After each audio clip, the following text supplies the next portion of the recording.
This is a natal chart reading on Dr. Cheyenne Bryant. I use that name intentionally, doctor, because that's what she prefers to be called. Who am I to determine whether or not she is that or not? Who am I to judge that? That's what she prefers to be called. That's what I'll call her. No judgment. You have to come into this reading and look at it from a non-judgmental perspective if you are to learn anything from her life and what's showing up for her. I help people look at themselves from a different perspective in a very non-judgmental way. None of this has to be true. It doesn't mean that this is true or factual. I don't even know Dr. Cheyenne Bryant. I've never really heard of her until recently in the news. I just find the story to be very interesting. I've been following it, and I just decided to pull up her birth date, September the 6th, 1982. In San Pedro, California, we do not have the time. So that means that we cannot observe objectively her rising, her houses, or any degrees. This is just a generic reading. We have Sun in Virgo. Some Virgos you might know to understand their patterns. Michael Jackson, he was known for being very intentional, very meticulous. They know what they want. Of course, Beyonce, she's the queen bee, right? She is the queen Virgo. Kobe Bryant was a Virgo, very meticulous, very intentional. They know what they want. If you do it like they say it, it's going to be great. She also has a moon in Aries. Aries are the fire starters. They are the entrepreneurs. This tells me, just both of her sun and her moon, which is her emotional aspect, that she's very business minded.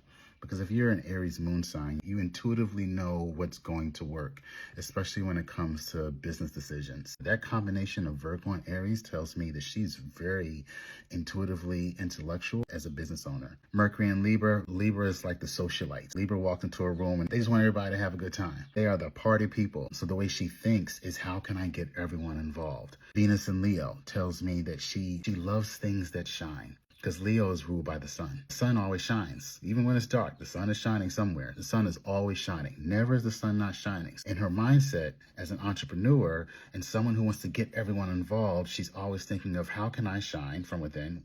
And then how can I help other people shine? She has a Mars in Scorpio, which tells me when it comes to aggression and going after things that she wants, it can be very extreme. Her anger may be extreme too, depending on how much she's healed within herself. Her Jupiter's in Scorpio too, so she's a Scorpio 2 times over, which means that her luck is going to be either extreme to the left or extreme to the right, rarely in the middle. She has these really amazing moments in her life. She has the right opportunity. Man, it's like, oh my God, you're so lucky. Like, look, you're on TV or whatever. When it's in the opposite direction, it could come off as what it is now, which is everyone looking at her in the opposite direction. So that's where her Jupiter is. Her luck is in a planet of extremities, either extreme to the left or extreme to the right. It's a very interesting place to be. She has 3 Libra placements, which tells me that she is probably more of a Libra than anything. That's called a stellium. When you have 3 placements in your chart in one particular sign, it means that you were really meant to embody these lessons on what it means to be social, to be governed by that. I would be curious to know what her exact birth time was. She could have 2 stelliums in her chart. But North Node in Cancer retrograde. Now, this is the thing that got me. Retro is the Latin word for to turn around or to look behind, or in other words, to look within. When a planet is in retrograde, it is calling you to look within. Her North Node, the placement that lets us know here are some of the other lessons that will guide you in your life. Her North Node is in Cancer. Cancer is the crab. They are the ones who love to stay at home. They are queens of the home life. Because it's in retrograde, it tells me that a lot of her lessons are on what does it look like to be at home within yourself. What does it look like to be at home within here, to be comfortable within here, to feel good about yourself within here? I can see how these lessons are showing up for her right now, and I see a lot of opportunities for her to begin to ask that question. How can I feel at home in my body in spite of what might look good out there and what other people are doing, what they say looks good? How can I be home in my body feeling truthful about myself, being truthful within myself, whatever that looks like for her? Now, here's where it gets real good. Her Chiron is in Taurus retrograde. Chiron is the planet of the wounded healer. The whole purpose of understanding Chiron aspect in your chart is where are those places inside of myself that I'm meant to heal in this life. And in Taurus, it's really pushing her towards deep, deep emotional transformation, self-mastery. What it's really asking is, can I feel safe within myself by simply being? Not doing anything, but being.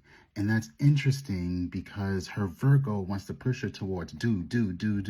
I know my moon is in Virgo. I'm actually feeling this pressure and energy myself. And my rising is Taurus. In fact, now that I think about it, My Chiron is in Taurus too. We have pretty much the same Chiron placements. Can you feel safe in yourself? Yeah, I'll ask this myself. Can you feel safe in yourself being, not doing? Not how many more degrees do you have? Not trying to prove anything to anyone else. Can you feel safe by yourself, in yourself, being at home in yourself? North Node in Cancer is really, Cancer retrograde is actually reinforcing the places that she needs to heal. Virgo in her sun sign is probably making her hyper aware of her flaws and her mistakes and her imperfections and how she can improve herself, creating like this subconscious belief that love or safety or value has to be earned instead of being. I know this energy very well. Again, the Venus in Leo, it's someone who not only wants others to be seen, but they themselves want to be seen. They want to be deeply seen, adored, and validated. And with the Scorpio placements, it's probably trying to push her to do extreme things to get that validation. It's a lot. It's a lot. We got to look at this non-judgmentally. You don't have these placements. I don't have all these placements she has. People don't have your placements. We have no idea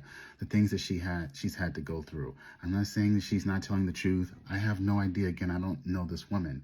I'm just saying I only see what the chart sees. This type of chart that I'm looking at is the kind of soul who will eventually, if not now, become a stabilizer and a healer for others once they heal within themselves. And it's not a one-time thing, the healing within the self. It is a continual involution of the self.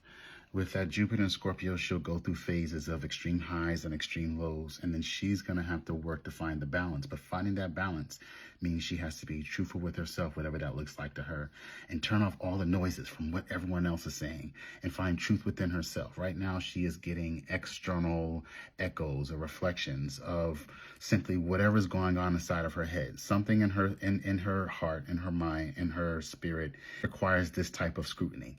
I'll just say that much, because it's causing her to check in with herself and be real with herself in some places, which I don't know. We all don't know. We don't know. But I tell you, this chart right here is someone who teaches people how to find peace after they've learned how to survive their own chaos. So when she comes out, and when she will bounce back from this, somehow, this type of placements, they always do. When she bounces back from this, you'll see. We'll all see. She's going to be a force to be reckoned with. Until the next process. If this has been interesting for you, drop in the comments who chart you want me to look at next. Or even drop in your placement. Tell me about some things that are showing up for you, and we'll see what we see.